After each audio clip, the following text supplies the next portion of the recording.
As we move beyond the Middle Ages in church history, we are going to spend some time examining different church traditions from the Protestant Reformation onward, with regard to how those traditions understand the interactions between church and society. We will see that there is a lot of complexity even within each of these traditions. But I've tried to choose a representative figure for each tradition that will give us a broad idea of how their tradition's theology of culture can be worked out. I will also offer a few additional figures and resources at the end of each of these explorations of church traditions. So let's start with the Reformed tradition. Reformed church traditions are in some ways easy to define and in other ways very complex. For one thing, there isn't just one Reformed tradition. We'll talk about this in a little more depth with regard to the example of this tradition, but Reformed traditions would include Dutch Reformed churches, Lutheran churches, Presbyterian churches, and some parts of other denominations. For example, there are some Baptist churches that would identify as Reformed. What Reformed church traditions hold in common is tracing their inception back to the Protestant Reformation, or Reformations, of the 16th century, and particularly to the doctrines and teachings emphasized and handed down by John Calvin, Martin Luther, Ulrich Zwingli, and other immediate followers. There are, of course, some differences of practice among these figures, and in the traditions that followed, but the doctrinal core is mostly held in common. Good examples of this doctrinal core include the shorter and larger Westminster Catechism, the Heidelberg Catechism, and the 1689 London Baptist Confession of Faith. You can read any of these for free online with a quick Google search. The Reformed traditions have also shown differences in the way they interact with society. Some Reformed churches have been instrumental in establishing national churches, such as the Swiss Reformed Church, the Dutch Reformed Church in the Netherlands, the Presbyterian Church of Scotland, and, at certain times in the last 500 years, the Church of England. These national churches hold varying degrees of influence today, but it is of particular historical importance to note that in the battles, both academic and military, following the Protestant Reformation in Europe, the relationship between the power of the church in each nation and the power of the state in that nation was invariably at stake. In other words, in many countries, the winner of either the theological battle or the military battle for or against Reformation was the one who chose what the official state church would be. This is not insignificant in the way many Protestants still view the relationship between church and state today, even if they would not condone an official national church. As an example of the Reformed traditions, let's take a few minutes to examine Abraham Kuyper.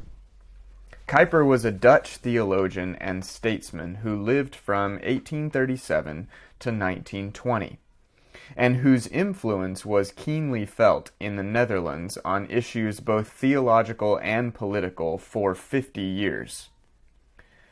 His influence is still being felt in many pockets of Reformed churches across Europe and North America today. Kuyper was magnificently prolific and almost incessantly busy throughout his adult life. After completing his studies, he spent time as a local pastor, started a newspaper, started a university, started a political party, was elected to the Dutch Parliament, and even became Prime Minister of the Netherlands from 1901 to 1905. He was also engaged in ecumenical work, wrote devotional books, and advocated for education reform in the Netherlands. He is nothing if not a grand example of the Protestant work ethic in action. Kuyper is probably best known in North America for delivering the prestigious Stone Lectures at Princeton University in 1898. These lectures, entitled Lectures on Calvinism, ground Kuyper solidly in the Reformed tradition and provide an excellent example of some of his most mature social and political themes that were born out of his theology. As we discuss Kuyper's theological emphases, it will be helpful to have the following quote in mind. It's a line from the inaugural convocation speech at the Free University of Amsterdam, which is a university that Kuyper founded. He said, "There is not a square inch in the whole domain of our human existence over which Christ, who is sovereign over all, does not cry, 'Mine.'" There is not a square inch in the whole domain of our human existence over which Christ does not cry, "Mine." This idea of God's sovereignty over every created order, or sphere, as Kuyper would put it, permeates Kuyper's theology of culture and society. Kuyper grounds his theology of culture and society in the very creation of human beings. In the mandate God gives the first humans in Genesis 1:28 to fill the earth, Kuyper finds a mandate to cultural activity.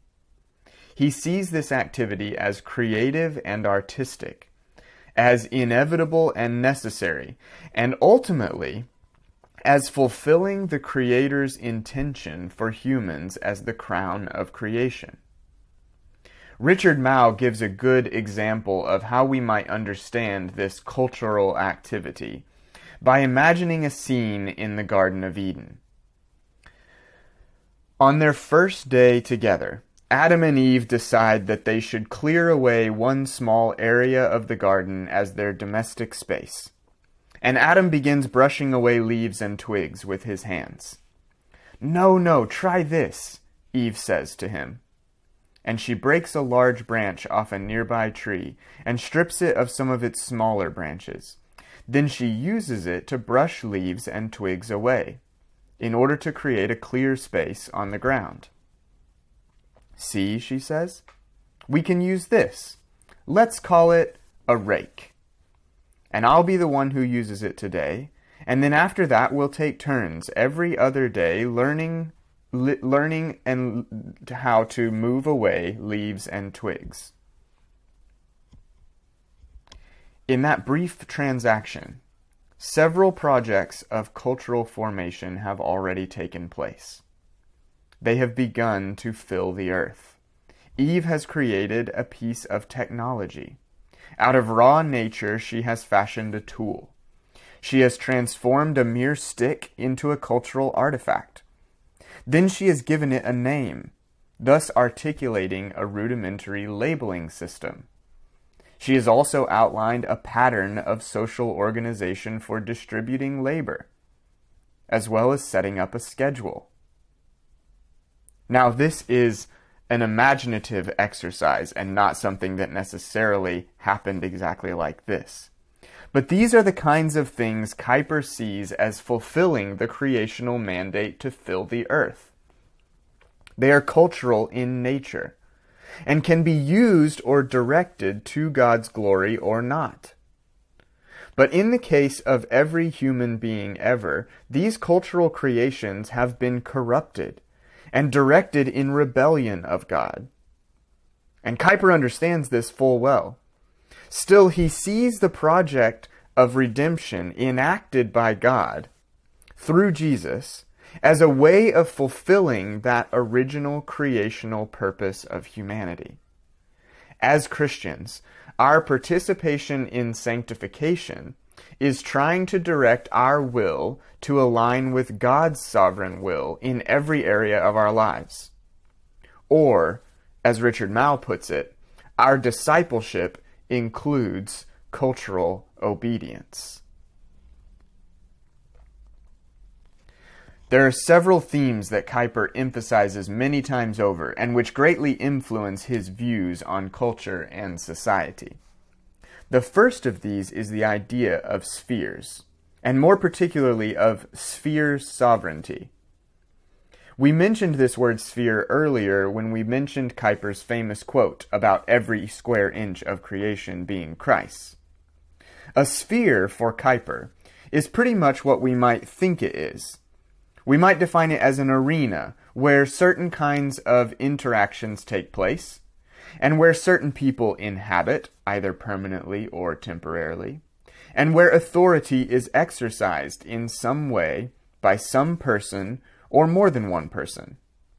So we might think of schools as spheres, or churches, or businesses, or governments, or even families. The sovereignty part of Kuyper's idea of sphere sovereignty refers to the idea that every cultural sphere is under the direct authority of God. It is helpful to think of this idea as an alternative to two other models of God's sovereignty. The first model we can call Christendom, as it is exemplified clearly in the medieval period, as we've already discussed in the history of the Church. In this model, the Church and the authorities within the Church, the Pope, archbishops, bishops, priests, they all perform a mediating function between God and all the other spheres of life. This is, in effect, meant to Christianize the other spheres of society. The second model, to which Kuyper's is an alternative, we can call the secularist model, which maintains that God has sovereignty over the Church, but which wants to remove or liberate all other spheres from the Church's control. In doing so, the secularist model also severs God's control over those spheres. Several other themes and emphases come out of these fundamental ideas about the creational mandate and the spheres of human life.